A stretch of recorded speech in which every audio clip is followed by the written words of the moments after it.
Hello students, मैं अनुराग टाक biology online classes में एक बार फिर आपका स्वागत करता हूं। आज नए टॉपिक के साथ हम शुरुआत करते हैं। आज का जो हमारा नया टॉपिक है उस टॉपिक का नाम है रंध्र गति के सिद्धांत, यानी रंध्र किस प्रकार से खुलते हैं और किस प्रकार से बंद होते हैं। तो इसके बारे में वैज्ञानिकों ने अपने अपने सिद्धांतों को दिया। सबसे महत्वपूर्ण और सबसे पहले जो दिए जाने वाले सिद्धांत थे उनमें से दो सिद्धांत है। पहला है मंड शर्करा परिकल्पना और दूसरा है स्टीवार्ट परिकल्पना। जानते हैं सबसे पहले सिद्धांत को, जिसका नाम है मंड शर्करा परिकल्पना, और काफी सिंपल है। सबसे पहले होता क्या है कि दिन के समय प्रकाश संश्लेषण की जब क्रिया होती है, प्रकाश संश्लेषण क्या होता है ये आगे आने वाले चैप्टरों के अंदर हम विस्तार से पढ़ेंगे।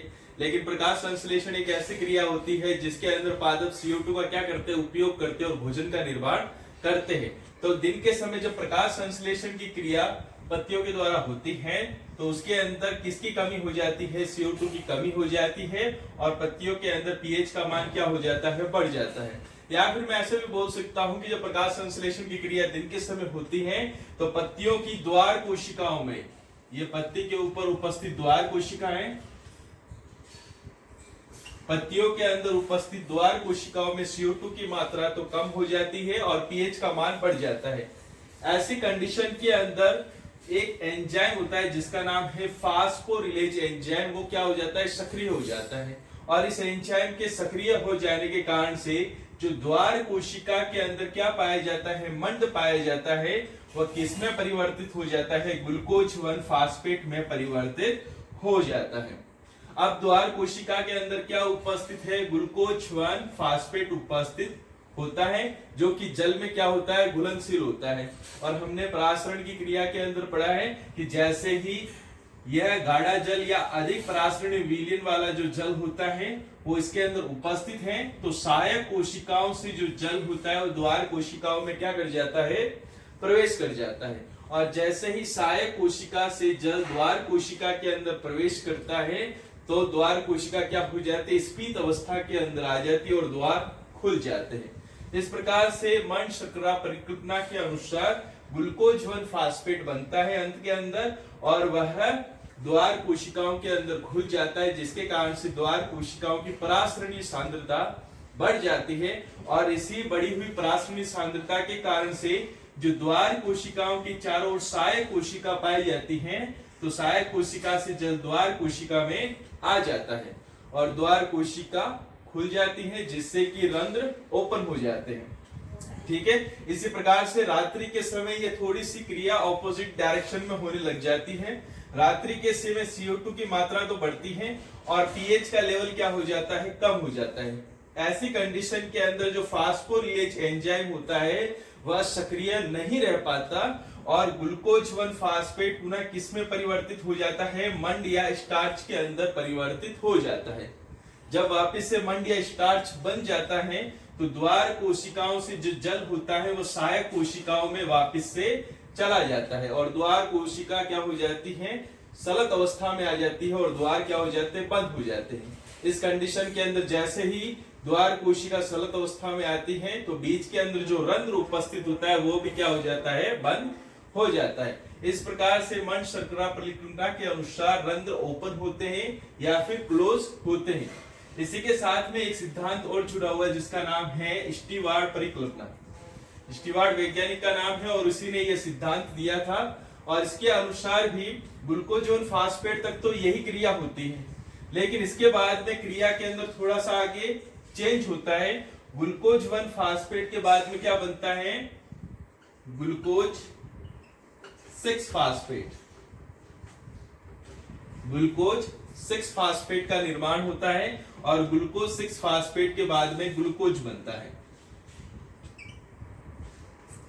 ठीक है, यानी जो मंड शर्करा परिकल्पना के अंदर समझाया गया स्टीवार्ट ने उसे सही माना, लेकिन उसने कहा कि अंतिम जो उत्पाद बनता है वो ग्लूकोज 1 फास्फेट नहीं बनता, बल्कि ग्लूकोज 1 फास्फेट के बाद में ग्लूकोज 6 फास्फेट बनेगा और ग्लूकोज 6 फास्फेट के बाद में ग्लूकोज बनता है, जो कि द्वार कोशिकाओं में अच्छी तरीके से घुल जाता है और इसकी परासरणीय सांद्रता को क्या करता है, बढ़ाता है और द्वार कोशिकाओं से सहायक कोशिकाओं से जो जल होता है वो द्वार कोशिकाओं में क्या कर जाता है, प्रवेश कर जाता है। इस प्रकार द्वार ओपन होते हैं तथा द्वार क्लोज हो जाते हैं। इस प्रकार से रंध्रों के खुलने तथा बंद होने की क्रिया के लिए मुख्य रूप से प्रारंभिक रूप से जो दो सिद्धांत आपके सिलेबस के अंदर दिए हुए हैं वो ये हो जाते हैं। लेकिन रंध्रों के खुलने तथा बंद होने के लिए सबसे महत्वपूर्ण सिद्धांत जो आपके सिलेबस के अंदर दे रखा है वो है सिद्धांत नंबर 3, और उस सिद्धांत का नाम है सक्रिय पोटेशियम आयन स्थानांतरण सिद्धांत। और वर्तमान समय के अंदर यही सिद्धांत सर्वसम्मति से स्वीकार किया गया है,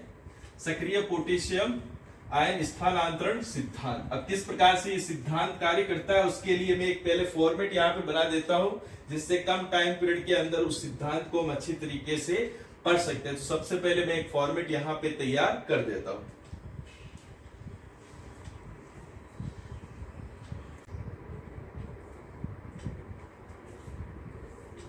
मैंने ये तीसरे सिद्धांत का यहाँ पर एक फॉर्मेट तैयार कर दिया, और तीसरा सबसे महत्वपूर्ण सिद्धांत है और एग्जाम में इसके आने की संभावना बाकी सिद्धांत की तुलना में सबसे ज्यादा है।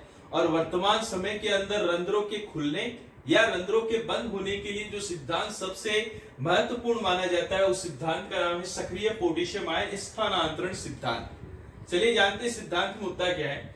जैसे कि दिन के समय जो द्वार कोशिकाएं होती है, ये द्वार कोशिकाएं, ये आसपास की कोशिकाएं क्या कहलाती है, सहायक कोशिकाएं। ठीक है, रंध्र की संरचना मैं पहले पढ़ा चुका हूं, तो आप पिछले वीडियो के अंदर जाके अच्छी तरीके से रंध्र की संरचना को और अच्छा समझ सकते हैं। ठीक है, तो दिन के समय क्या होता है कि जो द्वार कोशिकाएं होती हैं उन द्वार कोशिकाओं के अंदर जैसे ही प्रकाश टच करता है तो प्रकाश की उपस्थिति में इन द्वार कोशिकाओं में क्या बन जाता है, मैलिक अम्ल बनता है, या मैलिक अम्ल उसके अंदर उपस्थित रहता है ना। और जैसे ही प्रकाश मैलिक अम्ल से टकराता है तो मैलिक अम्ल को वह मैलेट आयन और H+ आयन में क्या कर देता है, तोड़ देता है ना। तो दिन के समय द्वार कोशिकाओं में प्रकाश की उपस्थिति में मैलिक अम्ल को मैलेट आयन तथा H+ आयन में तोड़ा जाता है, और उसी समय जो सहायक कोशिका होती है उसके अंदर कौन उपस्थित रहता है, पोटेशियम आयन उपस्थित रहता है। ठीक है, यह पोटेशियम आयन तो कहां पर आने लग जाता है, सहायक कोशिका से द्वार कोशिका की ओर, और द्वार कोशिकाओं के अंदर उपस्थित जो H+ आयन होता है वह सहायक कोशिका की ओर चला जाता है ना। यानी द्वार कोशिका के अंदर उपस्थित H+ आयन सहायक कोशिका की तरफ जाएगा, और सहायक कोशिका के अंदर उपस्थित जो पोटेशियम आयन होता है वह द्वार कोशिका की तरफ आ जाता है। और जैसे ये द्वार कोशिका के अंदर प्रवेश करता है तो वो मैलेट आयन से क्या करता है, क्रिया करता है, और मैलेट आयन से क्रिया करके किसका निर्माण करता है, पोटेशियम मैलेट का निर्माण करता है। और पोटेशियम मैलेट जैसे ही द्वार कोशिकाओं के अंदर बनता है तो द्वार कोशिका की परासरणी सांद्रता बढ़ जाती है, और सहायक कोशिकाओं से जो जल होता है वह किसके अंदर आ जाता है, द्वार कोशिकाओं में आ जाता है। और जैसे द्वार कोशिकाओं में जल आएगा, आपको पता ही है कि वह स्फीत अवस्था में आती है। स्फीत अवस्था के अंदर आने के कारण से जो रंध्र होते हैं वो क्या हो जाते हैं, ओपन हो जाते हैं। ठीक है, लेकिन रात्रि के समय क्या होता है, जब CO2 का जो लेवल होता है वो बढ़ा हुआ रहता है, तो उस कंडीशन में वापस से जो पोटेशियम मैलेट होता है वह प्रकाश की अनुपस्थिति के अंदर वापस से किस में बदल जाता है, मैलेट तथा पोटेशियम में बदल जाता है। और जो पोटेशियम आयन होता है वो वापस से किस में जाने लग जाता है, सहायक कोशिकाओं में जाने लग जाता है, और सहायक कोशिकाओं में उपस्थित जो H+ आयन होता है वो वापस से द्वार कोशिकाओं के अंदर प्रवेश कर जाता है, और द्वार कोशिकाओं के अंदर उपस्थित मैलेट आयन से क्रिया करके वापस से किसका निर्माण हो जाता है, मैलिक अम्ल का निर्माण हो जाता है। यह मैलिक अम्ल आगे जाके किसमें चेंज होता है, स्टार्च में परिवर्तित होता है, और जैसे ही द्वार कोशिकाओं के अंदर स्टार्च बनना प्रारंभ हो जाता है तो द्वार कोशिकाओं के अंदर उपस्थित जो जल होता है वो वापस से किसमें प्रवेश कर जाता है, सहायक कोशिकाओं में प्रवेश कर जाता है, और जो रंध्र होते हैं वो वापस से क्या हो जाते हैं, बंद हो जाते हैं। इस प्रकार प्रकाश की उपस्थिति के कारण से ही यह मैलिक अम्ल मैलेट आयन H+ आयन में टूटता है, और जो पोटेशियम आयन होता है वो मैलेट के साथ में क्या करता है, क्रिया करता है, और रंध्रों के खुलने तथा बंद होने की क्या होती है, यहाँ पर क्रिया होती है। वर्तमान समय में इसी सिद्धांत को सबसे महत्वपूर्ण सिद्धांत के रूप में देखा जाता है। इस प्रकार रंध्रों के खुलने तथा रंध्रों के बंद होने के लिए मुख्य रूप से 3 सिद्धांत आपके सिलेबस के अंदर दिए हुए हैं, और सबसे महत्वपूर्ण और एग्जाम में आने वाला जो सिद्धांत है वो कौन सा है, सक्रिय पोटेशियम आयन स्थानांतरण सिद्धांत। नेक्स्ट टॉपिक देखते हैं।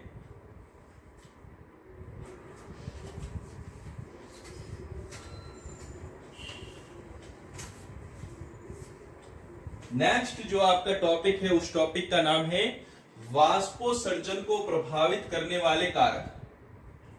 वाष्पोत्सर्जन को प्रभावित करने वाले कारक।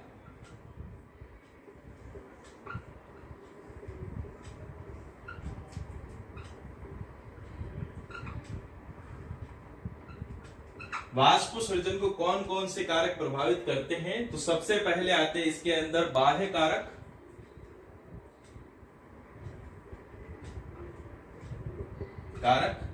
और बाह्य कारक के अंदर जो सबसे पहला कारक आता है उसका नाम है प्रकाश।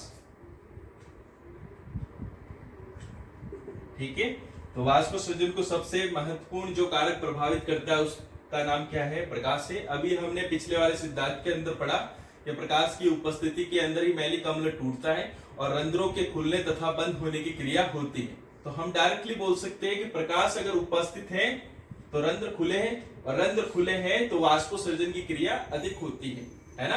तो प्रकाश की उपस्थिति में वाष्पोत्सर्जन की क्रिया अधिक होती है, और प्रकाश की अनुपस्थिति में वाष्पोत्सर्जन की क्रिया भी क्या हो जाती है? कम हो जाती है। दूसरा जो कारक है उसका नाम है वायु।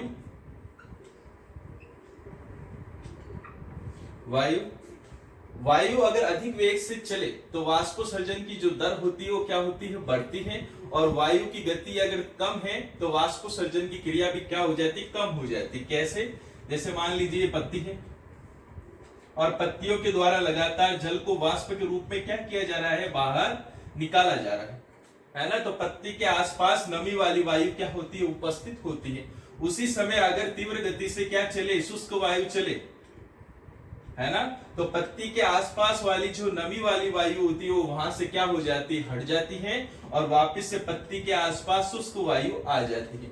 इस कंडीशन में वही परासरण की क्रिया, बाहर अगर जल की कमी है और पत्ती के अंदर जल की मात्रा अधिक है तो अधिक मात्रा में पत्तियों के द्वारा जल को वाष्प के रूप में बाहर निकाला जा रहा है। तो हम इसको डायरेक्ट भी बोल सकते हैं कि वायु की अधिक गति के कारण से वाष्पोत्सर्जन की क्रिया बढ़ती है, और वायु की गति अगर कम हो तो वाष्पोत्सर्जन की क्रिया भी कम हो जाती है। तीसरा जो कारक है उसका नाम है मृदा में जल की मात्रा। मृदा में जल की मात्रा, ये तो काफी सिंपल पॉइंट है।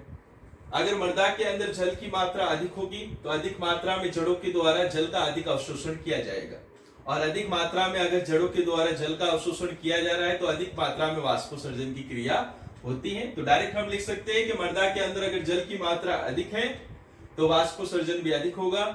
मृदा के अंदर जल की मात्रा अगर कम है तो वाष्पोत्सर्जन की क्रिया भी कम हो जाती है। लास्ट पॉइंट नंबर 4 इस तापमान। ये तो आपको भी पता है, जैसे जैसे टेम्परेचर बढ़ता है वैसे वैसे वाष्पोत्सर्जन की क्रिया बढ़ती है। जैसे जैसे टेम्परेचर कम होता है वाष्पोत्सर्जन की क्रिया भी क्या होती है? कम होती है। गर्मियों के अंदर टेम्परेचर काफी हाई रहता है तो वाष्पोत्सर्जन की क्रिया बहुत अधिक होती है, और सर्दियों के अंदर चूंकि टेम्परेचर बहुत कम रहता है तो उस समय वाष्पोत्सर्जन की क्रिया भी क्या रहती है? कम रहती है। ये तो कौन से कारक हो गए? बाह्य कारक, जो बाह्य रूप से किसी भी प्लांट के द्वारा वाष्पोत्सर्जन को प्रभावित करते हैं। दूसरे जो कारक आते हैं उनका नाम है आंतरिक कारक।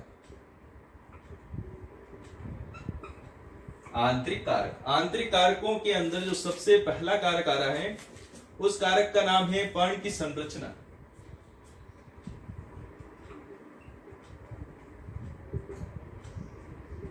पहला जो कारक आ रहा है उस कारक का नाम है पर्ण की संरचना।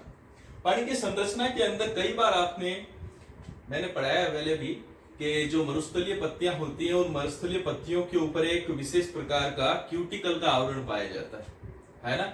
तो अगर वह आवरण थोड़ा सा क्या होता है? मोटा होता है, आकार में बड़ा होता है, तो वाष्पोत्सर्जन की क्रिया को क्या करेगा? रोकता है।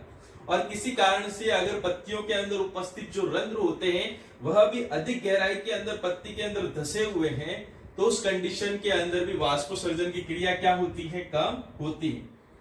नेक्स्ट जो दूसरा आंतरिक कारक आ रहा है उसका नाम है पर्ण की स्थिति। पर्ण की स्थिति, दूसरा पॉइंट आ रहा है आपके पर्ण की स्थिति। पानी की स्थिति के अंदर कई बार अलग अलग पत्तियां अलग अलग तरीके से क्या होती है प्लांट के अंदर व्यवस्थित होती है, अलग अलग पादपों के अंदर इनकी व्यवस्था अलग अलग होती है ना।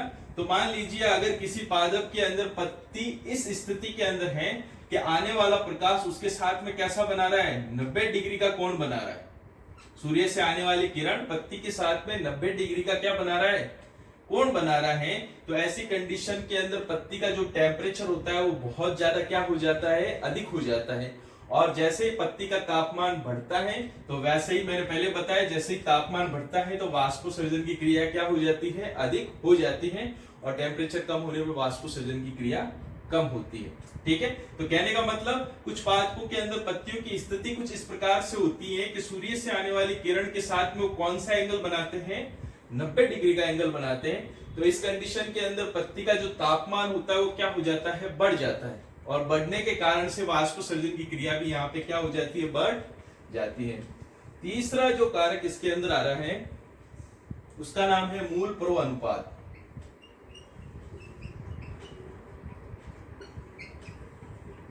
मूल प्रवाह अनुपात, मूल प्रवाह अनुपात का मतलब अगर किसी पादप के अंदर जड़ की लंबाई अधिक हो और प्रवाह वाले भाग की लंबाई कम हो, जड़ की लंबाई अधिक और प्रवाह वाले भाग की लंबाई कम हो, तो इस कंडीशन के अंदर जो प्लांट होता है अधिक मात्रा के अंदर क्या करेगा, जल को वाष्प के रूप में बाहर निकालेगा। क्यों, क्योंकि यहाँ पे जड़ अधिक लंबी है तो अधिक मात्रा में जल का अवशोषण करती है। लेकिन दूसरी कंडीशन के अंदर अगर मान लीजिए जड़ की आकार छोटा है, जड़ की लंबाई कम है, लेकिन प्रवाह वाले भाग की लंबाई अधिक है, तो उस कंडीशन के अंदर यह जल का अवशोषण कम करता है और ऊपर वाले भाग के द्वारा जल को वाष्प के रूप में बाहर कम निकाला जाता है। ठीक है, इस प्रकार से मूल प्रवाह अनुपात कार्य करता है। लास्ट है चौथा पॉइंट, रंध्रों की संख्या। रंध्रों की संख्या ये तो कॉमन पॉइंट है, आप भी इसको बता सकते हो कि पत्ती के अंदर अगर रंध्रों की संख्या अधिक है, अगर पत्ती के अंदर रंध्रों की संख्या अधिक है तो अधिक मात्रा में जल को वाष्प के रूप में बाहर निकाला जाएगा, और पत्ती के अंदर रंध्रों की संख्या अगर कम है तो कम मात्रा के अंदर जल को वाष्प के रूप में बाहर निकाला जाता है। तो रंध्रों की संख्या जितनी अधिक वाष्पोसर्जन उतना अधिक, और रंध्रों की संख्या जितनी कम वाष्पोसर्जन उतना ही क्या हो जाता है, कम हो जाता है। अब वाष्पोसर्जन से रिलेटेड एक टॉपिक और है जिसका नाम है वाष्पोसर्जन का महत्व। वाष्पोसर्जन से रिलेटेड एक टॉपिक और है वाष्पोसर्जन का महत्व। वाष्पोसर्जन की क्या क्या महत्व है। सबसे पहला जो इसका महत्व है वो है रसारोहण की क्रिया।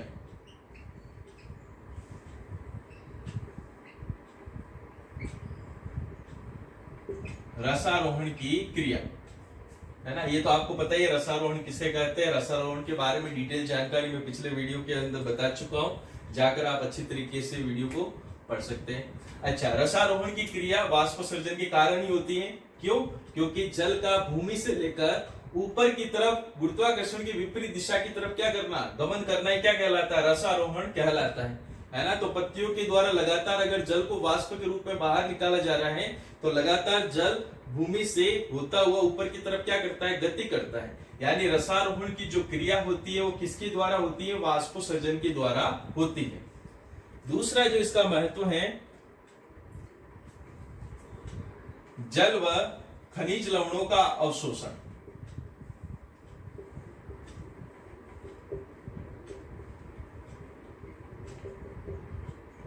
जल व खनिज लवणों का अवशोषण। अब लगातार आपको भी पता है जल अवशोषण के बारे में हमने पिछले पाठों के अंदर चर्चा की थी, तब आपको पता है वाष्पोसर्जन कर्षण सिद्धांत, वाष्पोसर्जन खिंचाव सिद्धांत, जिसके अंदर पादप के द्वारा जो वाष्पोसर्जन की क्रिया होती है तो प्लांट में उसी के कारण से जल तथा खनिज लवणों का क्या होता है, लगातार अवशोषण होता रहता है। इस प्रकार यह वाष्पोसर्जन का एक और महत्व आ जाता है।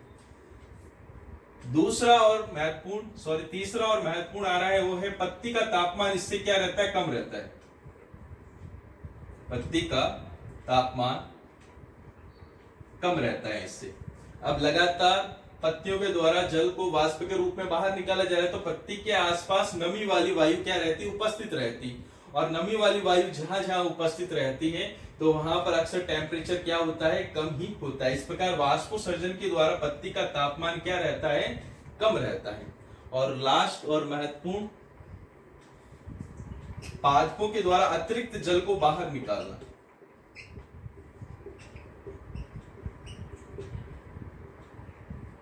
वाष्पोत्सर्जन के द्वारा